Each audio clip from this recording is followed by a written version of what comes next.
Hi BookTube, and welcome to, well, not only another Middlemarch meditation, but as it happens, the last Middlemarch meditation that we will have in 2025.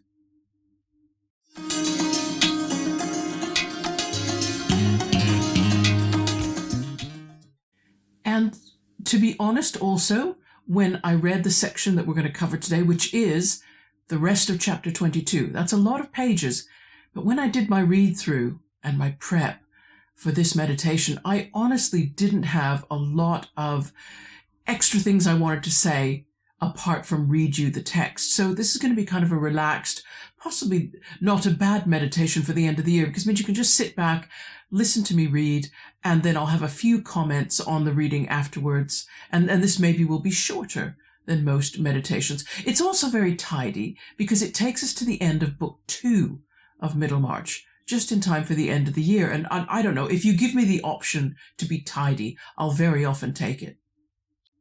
In this second half of chapter 22, Will and Dorothea are our focus, and they're expressing themselves to each other, but not with the same agenda. Will is expressing himself to Dorothea because he wants a certain kind of reaction from her. He's got an idea in his head of what he needs from her if he can obtain it. And Dorothea, on the other hand, is still thinking about their previous conversation and the remark that Will made about an inadequacy that Mr. Casaubon had, unfortunately, because he couldn't read German. So she's really using him more as a source of information. So they're coming at each other from these two different places. And I noticed that one thing that Eliot did do in this part of the chapter was name or show a lot of things or use metaphors that emphasized contrasts, differences, opposites. So without further ado, we're just going to go straight into the reading. I will not dwell on Naumann's jokes at the expense of Mr. Casaubon that evening, or on his dithyrambs about Dorothea's charm, in all which Will joined, but with a difference. No sooner did Naumann mention any detail of Dorothea's beauty than Will got exasperated at his presumption. There was grossness in his choice of the most ordinary words, and what business had he to talk of her lips? She was not a woman to be spoken of as other women were. Will could not say just what he thought, but he became irritable, and yet when, after some resistance, he had consented to take the Casaubons to his friend's studio, he had been allured by the gratification of his pride in being the person who could grant Naumann such an opportunity of studying her loveliness, or rather, her divineness. For the ordinary phrases which might apply to mere bodily prettiness were not applicable to her. Certainly all Tipton and its neighbourhood, as well as Dorothea herself, would have been surprised at her beauty being made so much of. In that part of the world, Miss Brooke had been only a fine young woman. Oblige me by letting the subject drop, Naumann. Mrs. Casaubon is not to be talked of as if she were a model, said Will. Naumann stared at him. Schön, I will talk of my Aquinas.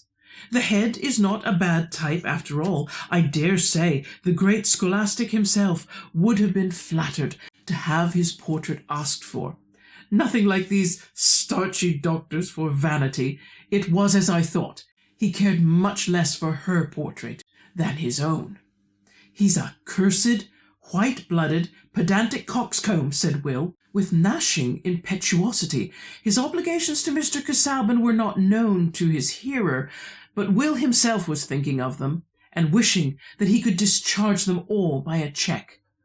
Naumann gave a shrug and said, It is good they go away soon, my dear. They are spoiling your fine temper. All Will's hope and contrivance were now concentrated on seeing Dorothea when she was alone. He only wanted her to take more emphatic notice of him. He only wanted to be something more special in her remembrance than he could yet believe himself likely to be. He was rather impatient under that open, ardent goodwill, which he saw was her usual state of feeling. The remote worship of a woman throned out of their reach plays a great part in men's lives, but in most cases the worshipper longs for some queenly recognition, some approving sign by which his soul's sovereign may cheer him without descending from her high place. That was precisely what Will wanted, but there were plenty of contradictions in his imaginative demands. It was beautiful to see how Dorothea's eyes turned with wifely anxiety and beseeching to Mr. Casaubon. She would have lost some of her halo if she had been without that duteous preoccupation, and yet at the next moment the husband's sandy absorption of such nectar was too intolerable, and Will's longing to say damaging things about him was perhaps not the less tormenting because he felt the strongest reasons for restraining it. Will had not been invited to dine the next day, hence he persuaded himself that he was bound to call, and that the only eligible time was the middle of the day when Mr. Casaubon would not be at home. Dorothea, who had not been made aware that her former reception of Will had displeased her husband, had no hesitation about seeing him, especially as he might be come to pay a farewell visit. When he entered, she was looking at some cameos, which she had been buying for Celia. She greeted Will as if his visit were quite a matter of course, and said at once, having a cameo bracelet in her hand, "I'm so glad you are come. Perhaps you understand all about cameos, and can tell me if these are really good. I wish to have you with us in choosing them, but Mr. Casaubon objected. He thought there was not time. He will finish his work tomorrow, and we shall go away in 3 days. I have been uneasy about these cameos. Pray sit down and look at them. I am not particularly knowing, but there can be no mistake about these little Homeric bits. They are exquisitely neat, and the colour is fine. It will just suit you. Oh, they are for my sister, who has quite a different complexion. You saw her with me at Lowick. She is light-haired and very pretty, at least I think so. We were never so long away from each other in our lives before. She is a great pet, and never was naughty in her life.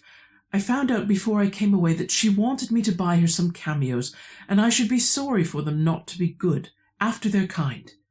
Dorothea added the last words with a smile. "You seem not to care about cameos," said Will, seating himself at some distance from her and observing her while she closed the cases. "No, frankly, I don't think them a great object in life," said Dorothea. "I fear you are a heretic about art generally. How is that? I should have expected you to be very sensitive to the beautiful everywhere." "I suppose I am dull about many things," said Dorothea simply. "I should like to make life beautiful. I mean everybody's life.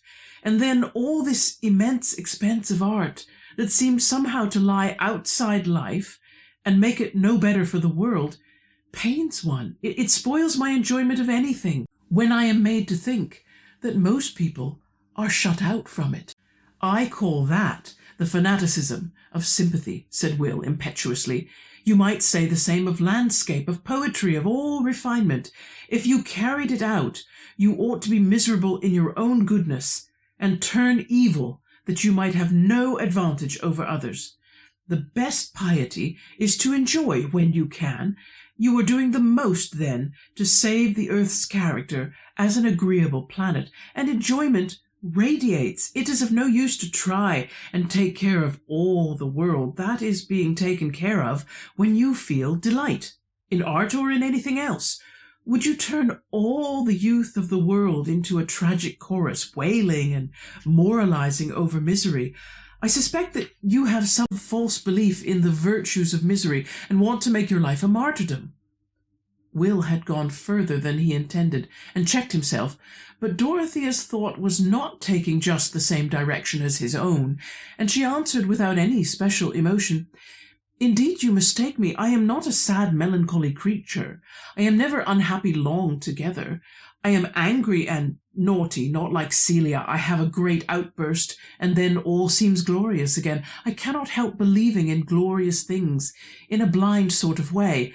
I should be quite willing to enjoy the art here, but there is so much that I don't know the reason of, so much that seems to me a consecration of ugliness rather than beauty. The painting and sculpture may be wonderful, but the feeling is often low and brutal and sometimes even ridiculous. Here and there I see what takes me at once as noble, something that I might compare with the Alban Mountains or the sunset from the Pincian Hill, but that makes it the greater pity that there is so little of the best kind among all that mass of things over which men have toiled so. Of course, there is always a great deal of poor work. The rarer things want that soil to grow in. Oh, dear, said Dorothea, taking up that thought into the chief current of anxiety, I see it must be very difficult to do anything good. I have often felt, since I have been in Rome, that most of our lives would look much uglier and more bungling than the pictures, if they could be put on the wall. Dorothea parted her lips again as if she was going to say more, but changed her mind and paused. You are too young. It is an anachronism for you to have such thoughts, said Will energetically, with a quick shake of his head habitual to him. You talk as if you had never known any youth. It is monstrous, as if you had had a vision of Hades in your childhood, like the boy in the legend. You have been brought up in some of those horrible notions that choose the sweetest women to devour, like minotaurs, and now you will go and be shut up in that stone prison at Lowick. You will be buried alive. It makes me savage to think of it. I would rather never have seen you than think of you with such a prospect. Will again feared that he had gone too far, but the meaning we attach to words depends on our feeling, and his tone of angry regret had so much kindness in it for Dorothea's heart, which had always been giving out ardour and had never been fed with much from the living beings around her, that she felt a new sense of gratitude and answered with a gentle smile, It is very good of you to be anxious about me. It is because you did not like Lowick yourself. You had set your heart on another kind of life, but Lowick is my chosen home. The last sentence was spoken with an almost solemn cadence, and Will did not know what to say, since it would not be useful for him to embrace her slippers and tell her that he would die for her. It was clear that she required nothing of the sort, and they were both silent for a moment or two, when Dorothea began again with an air of saying at last what had been in her mind beforehand. I wanted to ask you again about something you said the other day. Perhaps it was half of it your lively way of speaking. I noticed that you like to put things strongly. I myself often exaggerate when I speak hastily. What was it? Said Will, observing that she spoke with a timidity quite new in her. I have a hyperbolical tongue. It catches fire as it goes. I dare say I shall have to retract. I mean what you said about the necessity of knowing German. I mean for the subjects that Mr. Casaubon is engaged in. I have been thinking about it, and it seems to me that with Mr. Casaubon's learning he must have before him the same materials as German scholars, has he not? Dorothea's timidity was due to an indistinct consciousness that she was in the strange situation of consulting a third person about the adequacy of Mr. Casaubon's learning. Not exactly the same materials, said Will, thinking that he would be duly reserved. He is not an Orientalist, you know. He does not profess to have more than second-hand knowledge there. But there are very valuable books about antiquities, which were written a long while ago by scholars who knew nothing about these modern things, and they are still used. Why should Mr. Casaubon's not be valuable, like theirs? Said Dorothea. With more remonstrant energy, she was impelled to have the argument aloud which she had been having in her own mind. That depends on the line of study taken, said Will, also getting a tone of rejoinder. The subject Mr. Casaubon has chosen is as changing as chemistry. New discoveries are constantly making new points of view. Who wants a system on the basis of the 4 elements, or a book to refute Paracelsus? Do you not see that it is no use now to be crawling a little way after men of the last century, men like Bryant, and correcting their mistakes, living in a lumber room and furbishing up broken-legged theories about Cush and Mizraim? How can you bear to speak so lightly? Said Dorothea, with a look between sorrow and anger. If it were, as you say, what could be sadder than so much ardent labour all in vain? I wonder it does not affect you more painfully. If you really think that a man like Mr. Casaubon, of so much goodness, power, and learning, should in any way fail in what has been the labour of his best years." She was beginning to be shocked that she had got to such a point of supposition, and indignant with Will for having led her to it. "Will you question me about the matter of fact?" "Not of feeling," said Will, "but if you wish to punish me for the fact, I submit I am not in a position to express my feeling toward Mr. Casaubon. It would be at best a pensioner's eulogy." "Oh, pray excuse me," said Dorothea, colouring deeply. "I am aware, as you say, that I am in fault in having introduced the subject. Indeed, I am wrong altogether. Failure after long perseverance is much grander than never to have a striving good enough to be called a failure." "I quite agree with you," said Will, determined to change the situation, "so much so that I have made up my mind not to run that risk of never attaining a failure. Mr. Casaubon's generosity has perhaps been dangerous to me, and I mean to renounce the liberty it has given me. I mean to go back to England shortly and work my own way, depend on nobody else than myself." "Oh, that is fine. I respect that feeling," said Dorothea, with returning kindness. "But Mr. Casaubon, I am sure, has never thought of anything in the matter except what was most for your welfare." "She has obstinacy and pride enough to serve instead of love, now she has married him," said Will to himself. Aloud he said, rising, "I shall not see you again." "Oh, stay till Mr. Casaubon comes," said Dorothea earnestly. "I am so glad we met in Rome. I wanted to know you." "And I have made you angry," said Will. "I have made you think ill of me." "Oh, no, my sister tells me I am always angry with people who do not say just what I like, but I hope I am not given to think ill of them. In the end, I am usually obliged to think ill of myself for being so impatient. Still, you don't like me. I have made myself an unpleasant thought to you." "Not at all," said Dorothea with the most open kindness. "I like you very much." Will was not quite contented, thinking that he would apparently have been of more importance if he had been disliked. He said nothing, but looked dull, not to say sulky. "And I am quite interested to see what you will do," Dorothea went on cheerfully. "I believe devoutly in a natural difference of vocation. If it were not for that belief, I suppose I should be very narrow. There are so many things besides painting that I am quite ignorant of. But you would hardly believe how little I have taken in of music and literature, which you know so much of. I wonder what your vocation will turn out to be. Perhaps you will be a poet." "That depends. To be a poet is to have a soul so quick to discern that no shade of quality escapes it, and so quick to feel that discernment is but a hand playing with finely ordered variety on the chords of emotion. A soul in which knowledge passes instantaneously into feeling, and feeling flashes back as a new organ of knowledge. One may have that condition by fits only." "But you leave out the poems," said Dorothea. "I think they are wanted to complete the poet. I understand what you mean about knowledge passing into feeling, for that seems to be just what I experience. But I am sure I could never produce a poem." "You are a poem, and that is to be the best part of a poet, what makes up the poet's consciousness in his best moods," said Will, showing such originality as we all share with the morning and the springtime and other endless renewals. "I am very glad to hear it," said Dorothea, laughing out her words in a bird-like modulation, and looking at Will with playful gratitude in her eyes. "What very kind things you say to me." "I wish I could ever do anything that would be what you call kind, that I could ever be of the slightest service to you. I fear I shall never have the opportunity." Will spoke with fervour. "Oh, yes," said Dorothea cordially, "it will come, and I shall remember how well you wish me. I quite hoped that we should be friends when I first saw you because of your relationship to Mr. Casaubon." There was a certain liquid brightness in her eyes, and Will was conscious that his own were obeying a law of nature and filling too.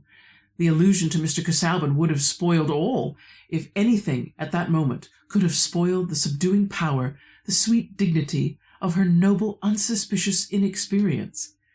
"And there is one thing even now that you can do," said Dorothea, rising and walking a little way under the strength of a recurring impulse. "Promise me that you will not again, to anyone, speak of that subject. I mean about Mr. Casaubon's writings. I mean in that kind of way. It was I who led to it. It was my fault. But promise me." She had returned from her brief pacing and stood opposite Will, looking gravely at him. "Certainly, I will promise you," said Will, reddening, however. If he never said a cutting word about Mr. Casaubon again, and left off receiving favours from him, it would clearly be permissible to hate him the more. "The poet must know how to hate," said Goethe, and Will was at last ready with that accomplishment. He said that he must go now without waiting for Mr. Casaubon, whom he would come to take his leave of at the last moment. Dorothea gave him her hand, and they exchanged a simple good-bye. But going out the porte cochere, he met Mr. Casaubon, and that gentleman, expressing the best wishes for his cousin, politely waived the pleasure of any further leave-taking on the morrow, which would be sufficiently crowded with the preparations for departure. "I have something to tell you about our cousin, Mr. Ladislaw, which I think will heighten your opinion of him," said Dorothea to her husband, in the course of the evening. She had mentioned immediately on his entering that Will had just gone away and would come again, but Mr. Casaubon had said, "I met him outside, and we made our final adieu, I believe," saying this with the air and tone by which we imply that any subject, whether private or public, does not interest us enough to wish for a further remark upon it. So Dorothea had waited. "What is that, my love?" said Mr. Casaubon. He always said "my love" when his manner was the coldest. "He has made up his mind to leave off wandering at once, and to give up his dependence on your generosity. He means soon to go back to England and work his own way. I thought you would consider that a good sign," said Dorothea, with an appealing look into her husband's neutral face. "Did he mention the precise order of occupation to which he would addict himself?" "No, but he said that he felt the danger which lay for him in your generosity. Of course he will write to you about it. Do you not think better of him for his resolve?" "I shall await his communication on the subject," said Mr. Casaubon. "I told him I was sure that the thing you considered in all you did for him was his own welfare. I remembered your goodness in what you said about him when I first saw him at Lowick," said Dorothea, putting her hand on her husband's. "I had a duty towards him," said Mr. Casaubon, laying his other hand on Dorothea's in conscientious acceptance of her caress, but with a glance which he could not hinder from being uneasy. "The young man, I confess, is not otherwise an object of interest to me, nor need we, I think, discuss his future course, which it is not ours to determine beyond the limits which I have sufficiently indicated." Dorothea did not mention Will again. So that was quite a long reading. But I just don't feel there's a great deal that we need to follow up in terms of notes. So let's start with the beginning of the reading, which is when Will and Naumann, they've gone out. I should say Naumann and Ladislaw, or else Will and Adolf. But at any rate, two young gentlemen went out that evening, I think, to have a drink and a laugh together. And I'll tell you why I think this, because it says here, "I will not dwell on Naumann's jokes at the expense of Mr. Casaubon that evening, or on his dithyrambs." And you thought, what on earth? I mean, I didn't know. I thought, what's a dithy? I've never heard that word in my life. So looked it up for all of us. And it says, a dithyramb is a choral song in honor of the wine god Dionysius. There we go. And so I think that, therefore, Naumann's dithyrambs are the jokes and the comments that he's making while they're out for a drink together. And what is interesting, this is the first set of contrasts or opposites, is that while Naumann, it seems, wants to embrace the Dionysian when he's out for the evening, he just wants to be happy, to have fun, to keep things light, and perhaps keep things more surfacey. Will is in a completely different mood, at least when you are talking about Dorothea. Because while Naumann wants to describe Dorothea's beauty in the terms that one might describe a beautiful woman, for Ladislaw this is inadequate, because Naumann should be understanding, as Will believes he does, that Dorothea is something more than just a girl, just another pretty girl. And in this way, you have the opposite. So Will is being Apollonian, if you like. He's taking the opposite tack. He wants to see higher things in Dorothea. She's not just beautiful in that way other women are beautiful. Although the passage toward the bottom of page 217 says, well, you know, everyone else in Tipton and the surrounding area, they didn't think that Dorothea's beauty was anything so utterly superlative and extraordinary. They just said that she was a fine young woman. And I'm sure that's really what Naumann meant. She's a perfect creature. I can paint her. And Will wants something more from this. He's wanting something greater. And we see that then as he goes to see Dorothea and they have their conversation. And on page 218, you see Eliot using the narrator to make fun of Will a little bit and his strange, medieval, chivalric worship of Dorothea.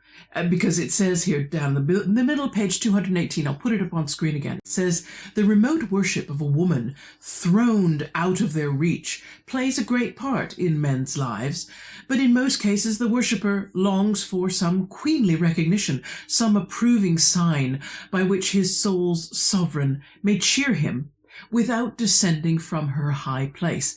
So this strange worship that Ladislaw is setting up, he's wanting some kind of something to come back to him from Dorothea, a recognition of this higher way of looking at her. He wants that. He wants her to recognize it, but in no way compromise her highness by doing so. And it's interesting because it then goes on to describe Dorothea's attachment to and devotion to her husband, to the way she looks at Mr. Casaubon, which normally would drive Will nuts.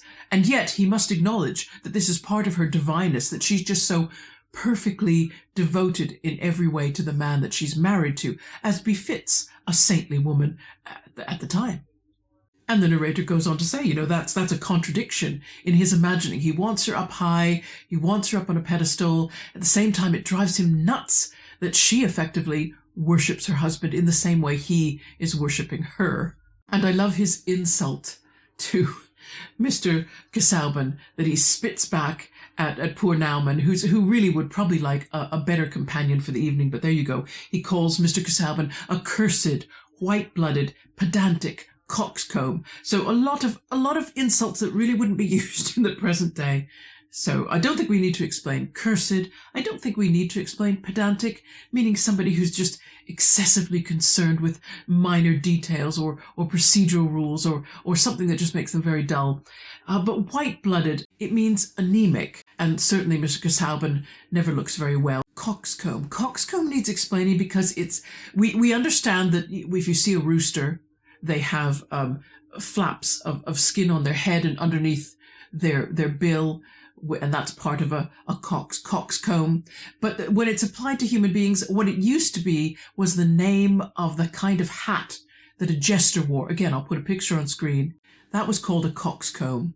And so the word evolved from the Middle Ages in English to gradually mean someone who was a fool. You think of a cockerel strutting, and the coxcomb is part of the plumage that he shows off. But in this case, of course, because there's the implication of being foolish at the same time, it means someone who's very, very fond of themselves. And they've already talked about Mr. Casaubon's vanity, very fond of themselves, and yet they really shouldn't think so highly if they knew what other people thought of them. I'm skipping forward to page 219, which, if you remember, is where Will comes to call on Dorothea and he finds her examining some cameos that she wants to select for her sister. And I thought it was interesting that this scene should start with Dorothea asking Will, you know, can you tell me if these are good, if their quality is good? And I thought, okay, this is a funny little conversation for Eliot to invent. I just couldn't believe that she invented it without any more intention than to just have them start with some small talk. And so I went and looked up a history of cameos, and I found a website that you'll see a link to in my description box. And it talked through, of course, just how old this form of jewellery is. It goes back to the ancient Greeks, and they are normally handmade. But in the late 18th and early 19th century in Europe, a process was invented to speed up the production of cameos. And so you can imagine that, therefore, once this process was established, because these were highly desirable pieces of jewelry, the market was soon growing with all this product, but not all of it was high quality. And it was interesting that this website, and I'm just going to read you straight off it now, talked about a particular scandal that involved a Polish prince. It says a famous scandal around fake antique engraved gems happened with Prince Stanislaus Poniatowski's collection. Prince Poniatowski was a Polish nobleman. From his uncle, the Polish king, Stanislaw II, he inherited a collection of about 150 ancient Greek and Roman engraved gems, including some really rare and highly desirable ones. Now, over the next few years, he increased that collection to almost 3,000, establishing it as an antique one with ancient signatures. So the website was saying that, yes, he grew his collection, but not with truly rare gems. He simply made sure they were certified as being rare. And 2,601 of his gems were later catalogued and published by him in the 1830s. So that's significant. These publications initiated rumors about possible fakes. Too many gems that they just can't be genuine, all of them. And so what happened was, after his death, the collection was auctioned at Christie's in 1839, and it totally failed. Some gems, they just couldn't sell them. People would not accept them as being any good at all. And the price, even for some that were rare, they fetched a price much, much lower than they should have. Now, I thought it was interesting that this should be a Polish prince because, of course, we know Will Ladislaw has a Polish father. So I wondered if this whole little discussion about cameos was to emphasize the fact that Ladislaw would be judged by other people by his lineage. Certainly Middle England is more concerned, it seems, about his parentage than about any other quality he has. Dorothea is delightfully free from this concern. She's happy to show him this jewelry and ask him if he could judge whether or not it's good quality. But it does kind of hark to this incident. I can't believe that Eliot wrote this scene without knowing about Poniatowski. And then what we observe as they continue to talk is the first of these contradictions. I mean, I suppose there already is one, the Apollonic Dionysian difference between Naumann and Ladislaw when they met the night before. But between Ladislaw and Dorothea now, there is a big difference. Even though she's asked him about how good are these cameos, what he discovers is that she's not interested in the jewelry for herself. And so then he begins to quiz her, doesn't he, about, well, don't you care about art at all or anything beautiful? And she makes this comment that she's concerned really with making life beautiful for everyone, and therefore looking at art doesn't necessarily please her because it seems to remind her of the fact that most people are shut out from it. I thought that was an incredible sentiment, that she could be a social reformer had she been born at a different time. Will doesn't understand this at all. He just thinks she'd be better off enjoying what she can enjoy, and that he seems to feel that this will somehow have some kind of reforming capability. He didn't convince me. I don't know. Perhaps he convinced one of you, and if you wanted to elaborate on that, please feel free in the comments. He left me a little bit cold. I was like, well, I don't know, Will. I don't think that'll make any difference to the world in general. But nevertheless, I don't think it would have been wrong for Dorothea to enjoy something. But she is such an ardent creature. I could understand that for her, it really mattered more to try to improve the world, and then she might be able to enjoy art. And then another contrast, Dorothea says, well, so much of the art that she has seen in Rome, some of it seems to her more ugly than beautiful. It doesn't appear to be doing the job that it's supposed to. To which Will counters, well, to produce really good art, you need to be well nurtured. You need, I think he said something like, needing good soil to grow in. Now that then sends Dorothea's mind back to Mr. Casaubon, because he's also growing his work of art, so to speak. But before we then follow on with the conversation that continues on page 221, there is a little remark that Will makes, and I'll just do an aside about it. He mentions, you talk as if you had never known any youth. It is monstrous, as if you had had a vision of Hades in your childhood, like the boy in the legend. You think, what boy? And thankfully, our lovely copy here includes a footnote and a note in the back. This is talking about Ansgar, or Ansgar, Saint Ansgar, who was a monk born in 801, the same year Charlemagne was crowned, and he became a missionary to parts of Northern Europe, particularly Scandinavia, and so he became, I believe he is the patron saint of Scandinavia. I didn't even know they had a patron saint until now. The writings about him, which were written by his bishop successor, talk about how in his youth he had many visions. And apparently one of the visions he had was to see his own mother suffering the torments of hell. I don't know if that was to... Anyway, I don't even know if I want to elaborate on that. That's a terrifying vision.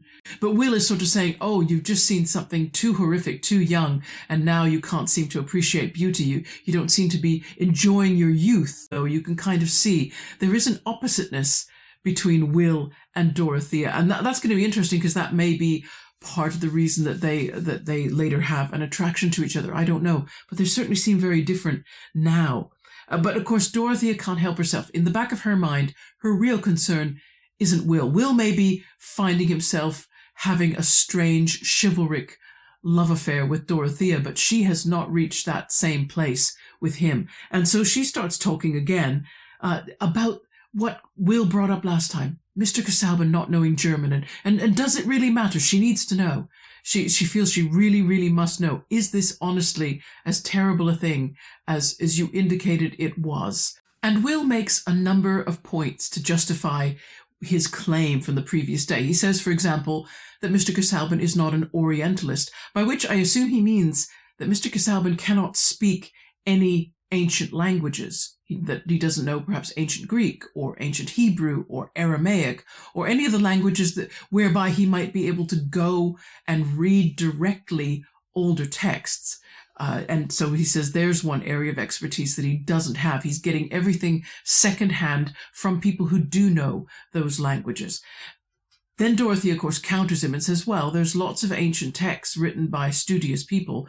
Surely Mr. Casaubon has enough access to these. And it's Will's reaction then that is telling. What he's communicating to her is this. Yes, there are old texts, but as he said, it depends on what line of study you're doing, whether an old text is still valuable. And here he's making a distinction, I think, between the arts and the sciences, because in art, I mean, I can still read Homer, and literarily I gain much from it. But, as he says, when it comes to texts that are dealing with science or of history or cultures, that's a whole different thing, because, as he said, they're changing. There's constantly new viewpoints being brought forward, and so you must know the field in which you are entering.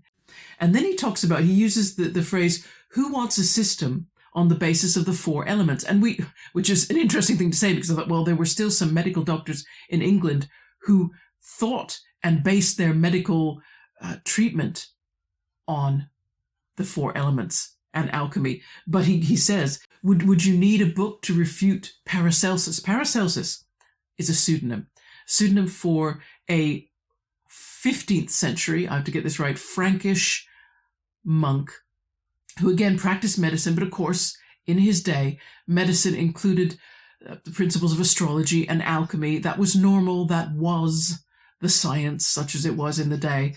And so there would be no point producing a work in the early 19th century to refute such a man, because he was already out of date according to most recent medical knowledge that was still filtering through to Middlemarch, as we've seen from previous chapters. Nevertheless, Ladislaw has picked up enough knowledge to know that is out of date. And then he also says, do you not see that it is no use now to be crawling a little way after men of the last century? And then he quotes the name Bryant. That was Jacob Bryant.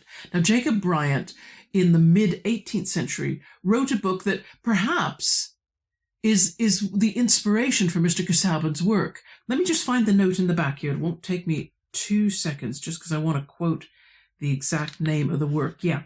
So Bryant wrote A New System, or an Analysis of Ancient Mythology. And he traced back all myths, and maybe I should use air quotes here, he traced back all myths, like everyone's around the world, to the descendants of Ham. So Noah's son Ham, the father of Cush and Mizraim. and I'm going to try not to laugh here, though, but even in Mr. Casaubon's day, that view was already so discredited, another book was simply not needed. We don't really need Mr. Casaubon to write what he is, because what Mr. Casaubon is writing is disagreeing with people who've already been completely discredited in their area of speciality. Nobody takes them seriously anyway, so no one needs a book like Mr. Casaubon's if all he's going to do is refute these people who are already considered completely out of date, anachronistic, gone. That's what Will is communicating to Dorothea. That's an astounding thing to tell her, a very heartbreaking thing to tell her. And so she rebounds on him. I mean, what's the first thing that she says after he finishes that speech? She says, "How can you bear to speak so lightly?" Of course, to her, it's a much more serious matter. And she says she's got a look between sorrow and anger. And that paragraph she finishes says she was beginning to be shocked that she had got to such a point of supposition, that she had reached this point, and indignant with Will for having led her to it. So there is now a little bit of anger. So whereas Will came to her wanting some kind of approval, wanting some kind of extra attention, I guess he's getting attention, but it's starting to get negative. He has to then back up a little bit and try to backpedal his way out of a bad situation. He does it by saying, "Oh, you questioned me on a matter of fact and not of feeling." And then he tries to backpedal it by saying, how he feels he shouldn't really say because he's dependent upon Mr. Casaubon for money. So, of course, how would that start to sound? It would sound, he said, like a pensioner's eulogy. It would sound just the way you'd expect someone to speak if they have been given a gift from somebody of money. And then for the last pages of the chapter, 223 to 225, I wasn't sure what Will was trying to do here. He announces to Dorothea, she's the first one to get to know, that he's going to cut himself off from Mr. Casaubon's financial assistance and become independent and return to England. And her reaction is just, good for you. I think that's a good thing. And I'm not sure that's the reaction he wants. He seems to be, what does it say? Will was not quite contented, thinking that he would apparently have been of more importance if he had been disliked. Like he almost made that announcement. Was he hoping for some reaction that would show that she felt for him the kind of thing he felt for her? Perhaps. And he's not got it. She just is being very dutiful, and she refers again to how Mr. Casaubon will be glad to hear that. Everything she says ties her back to that loyalty to her husband, and he's not really getting the satisfaction of hearing her say that he means something to her in the way she does to him. She does say to him, "Oh, I like you. You're very kind to me. You've said lovely things to me. You've brought things to my attention." But that still seems very, very ordinary. And it's interesting as he parts company with her and he tries to make dramatic statements like, "You shall not see me again." Like, okay, that should prompt a reaction from her. That should get her to, and it doesn't. And I don't know what he was hoping for, but he must have been a little disappointed. We don't really get to know, because then, of course, he leaves. He happens to meet Mr. Casaubon on his way out in the porte cochere. A lot of large homes have porte cocheres, but they don't serve the same purpose. They used to be what you would drive a carriage into in a house so that the occupants of the carriage could get out, and no matter what the weather was like, they wouldn't get wet. So it's basically a structure that's open at two sides so that a carriage can drive in and drive out. So as Will was leaving and was in that part of the building, he saw Mr. Casaubon, and they said their goodbyes then. And it's interesting that Dorothea then tries to bring up the subject of Will later on, and you can tell Mr. Casaubon's reaction is perhaps even worse than Dorothea's. Dorothea was reacting fine because she's being who she is. Mr. Casaubon's reaction suggests that behind all his attention to duty, there is no other feeling at all. Whereas I think for Dorothea, there is a friendly feeling toward Will, a goodwill toward him, and a returning of kindness. But with Mr. Casaubon, I don't think there is even that. And then I thought it was quite telling that after that conversation, they did not speak about Will Ladislaw again at all, which is quite something, which suggests that Dorothea did not have any kind of feeling that would make her bring up the subject again. If Will had stayed in her mind in some, I don't know, romantic way, then I think she would have found a way to work him into conversation. The fact that she did not mention Will again suggests that all she cared about was whether her husband wanted to hear about him and not whether she wanted to talk about him or have him talked about. And that's it, everybody. We have made it through 2025. We've made it to the end of book 2. I should calculate out again when I think we might finish Middlemarch, if you're coming with me on this incredibly long journey. I know it does seem like a strange project to keep going for such a long period of time. When I started it, I never really took into consideration how long it would last, but I still like it. I feel like the book has that much material, so I just want to keep drawing out as much as I can from it. Anyway, we're approaching the end of the year. I hope you have a good end of year and a good 2026. You're going to see me again in a few days' time. I'm going to make my end of year wrap up. That's going to be a bit long as well. I have a lot to say that I've kind of saved up, so we'll see how much of it I can get on film. All right, everybody, have a good time. Until I see you again, take care. Bye-bye.